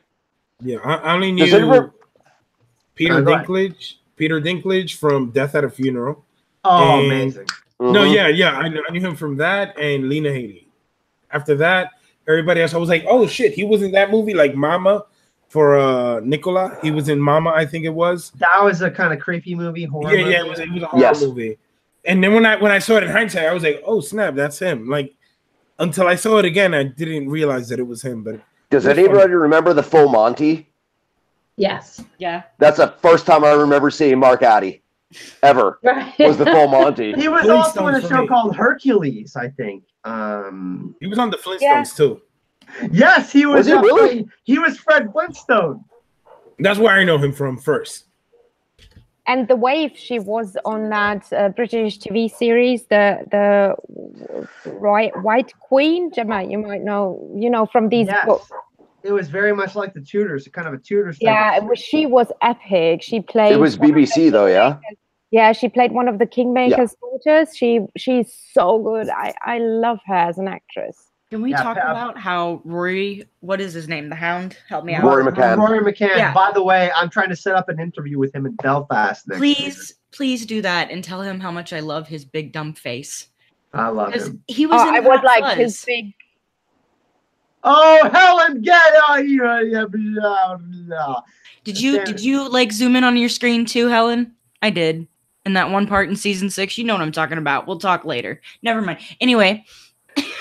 Oh my God, ladies! What did I miss in the chat? What happened? The stream after this. Go ahead. Anyway, he was in Hot Fuzz. He was the guy who just says, and I was like, why was that him? Oh my God, you ladies are out of control. I thought, oh my God. Thunderdome. Anyways, this is Sanrixian. She's finished her Jamie here, and it looks absolutely amazing. This is some of the work that she does. If you're interested, she has a website in the description of this video, which I placed, and also on Twitter. You can reach out to her as well. I'm gonna promo my web store real quick, if you don't mind. Yeah, let's do that. Sanrixian.com. I've got a couple shirts and some stickers and prints and stuff for sale. You know what we're gonna do? We're actually gonna screen share some of this shit. Let's do this. And I just got website Mallory Dorn. Let's do this. We're gonna screen share that. So anybody that's interested in some of the drawings, here's Mallory's website. You can kind of see some of the different drawings. There's Mallory there. She's looking happy. Her husband and all sorts of different stuff. But this is her webpage, and let's go on here. Wow, what an amazing! I mean, there's Bran Stark and kind of the Weirwood net and Three-Eyed Raven. And I mean, it's intricate and beautiful and just awesome. Which one? I mean, here's a dragon picture. Awesome. I don't know if that's Meraxes or something, but just a preview. And then we got there's other pictures. There's Sandor, and she does speed drawings and all sorts of different stuff, like different types of drawings. Rhaegar and Lyanna, is that it? That one looked dope. Where's Rhaegar and Lyanna? There's Lyanna right there. The Weirwood. Oh, there's by the way, Ashea who filmed who filmed Boat Sex 2.0. But there's Lyanna. But yeah, and everybody in the description of this video, you can find Sanrixian and her website. If you go click down there, super easy. Go support her. Go say something nice. And yeah, there's prints of all sorts of stuff down there. So final question for the panel. We're gonna wrap it up here. It's been really fun.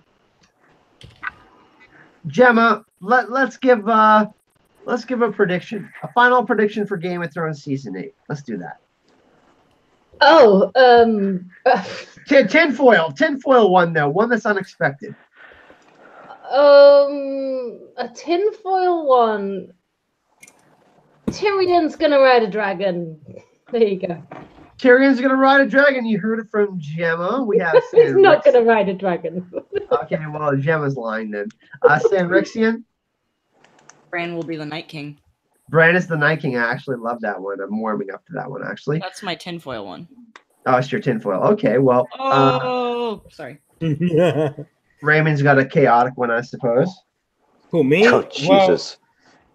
Well, I am going to say one that I have an actual video on, and that Arya will kill Varys. You can check it out on my channel.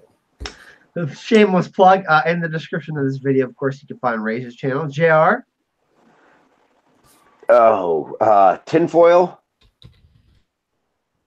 Man, I don't know. Tinfoil. I guess I can go with Gemma on that one. I don't think Tyrion's going to ride a dragon, but it seems to be very popular. But little known fact, I was talking with Kyle about this earlier, and George R. R. Martin came to me in a dream. So I know what question you need to ask him. You have to ask him, Kyle, when you do the interview, if he actually has a working shop, because that's where we were when he was about to tell me everything and how it all ends in a dream. And then I woke up very pissed off this morning because right when he was going to tell me, I woke up. I'm going to move on from that and move on to Helen's answer. It's actually a crossover with Westworld. All right, everyone. The Western stream is over. That's enough out of everyone tonight. That's going to do it for tonight.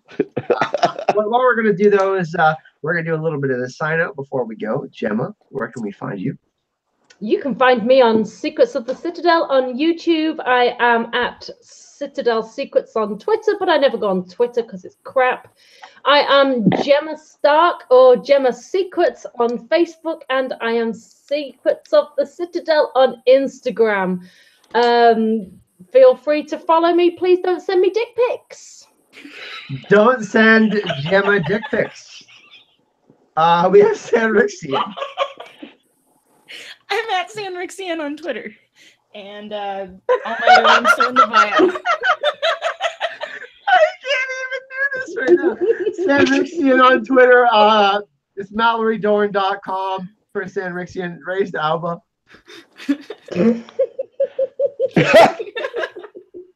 Okay.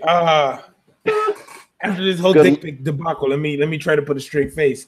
But you can find me at Rayz to Alba on everything. Rayz to Alba or Rayz Alba on Twitter. I don't go on there much because, like Gemma said, it's a bit toxic recently. But I have some awesome stuff, videos coming out, content. It's dope, and some live streams hopefully in the future. But again, don't send Gemma dick pics, people. Like, what is wrong with you? Like, yo, leave her alone. Jesus Christ! Don't Guys, send Dick, not even Dick Clark, not even him. WTF? J.R. Rowley.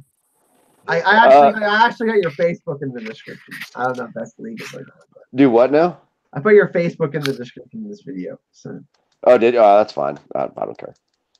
Yeah, you could find me as a supporter of every one of these channels. Like, yeah, no, I'm not a content creator. I just love and appreciate the people that do it and appreciate y'all. Like, it's amazing. That's JR, everyone, and we have Helen.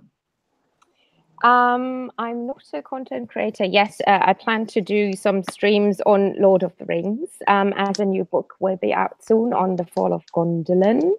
And yeah, don't contact me anywhere, please.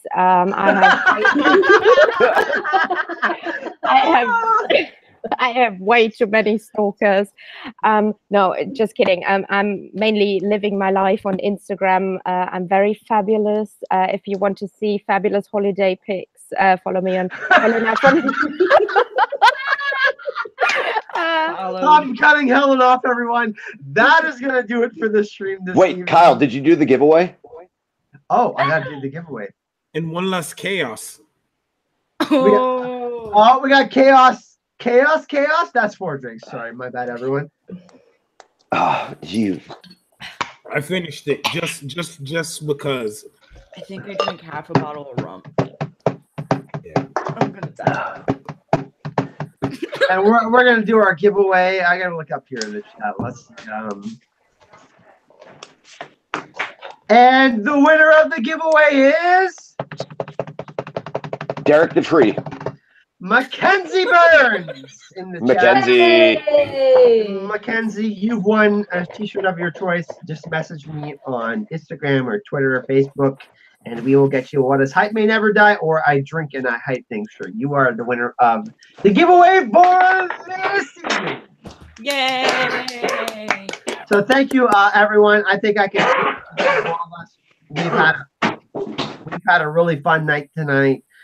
You know, I think we're all a little bit tipsy right now, and it's probably appropriate that we end it now. But thank you so much for all of your generosity, all the donations, all the support, all the amazing questions, everyone that came out to see us tonight, anyone that will watch this after. Of course, you can find all these amazing people in the description of this video, all their contacts and whatnot, except don't contact Helen. I didn't know I was supposed to not put her contact information down there, so don't do that. But you can support the channel on Patreon if you do want bonus content.